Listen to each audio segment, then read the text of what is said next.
How do doctors use differential diagnosis for psoriasis?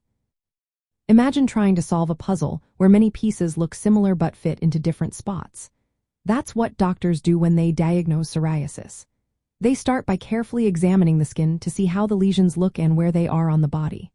Psoriasis usually shows up as well-defined, red, scaly patches, often on the elbows, knees, or scalp.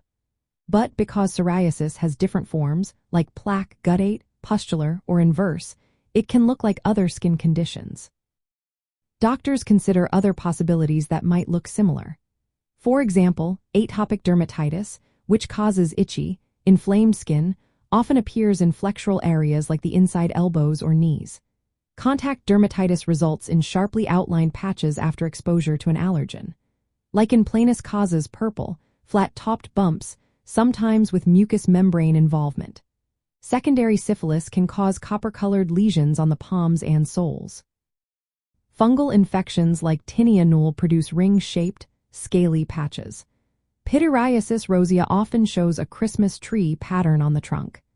And in some cases, skin lymphoma called mycosis fungoides can cause irregular patches that resemble psoriasis. To tell these conditions apart, doctors relying on visual inspection and detailed patient history. They look for specific features, such as the pattern of lesions, their location, and associated symptoms like itching or pain. If the diagnosis remains uncertain, they may perform a skin biopsy.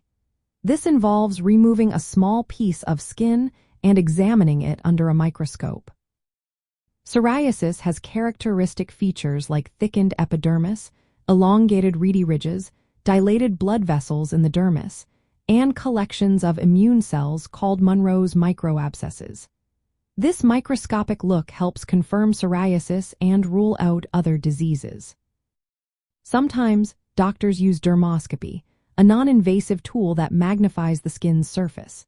It can reveal patterns typical of psoriasis, such as regularly spaced red dots or globules on a pink background with white scales. The location of the lesions also provides clues. For example, scalp psoriasis can be confused with dandruff or fungal infections, while psoriasis in skin folds, known as inverse psoriasis, may look like eczema or intertrigo. Nail psoriasis can mimic fungal nail infections, so careful examination and sometimes cultures are needed. In complex cases, doctors might order additional tests, like skin cultures, to exclude infections. Consulting with dermatology specialists can also help, especially when the diagnosis is not straightforward. The goal is to differentiate psoriasis from other skin conditions because treatments vary widely. For psoriasis, treatments include topical therapies, phototherapy, and systemic medications, which are different from those used for other skin diseases.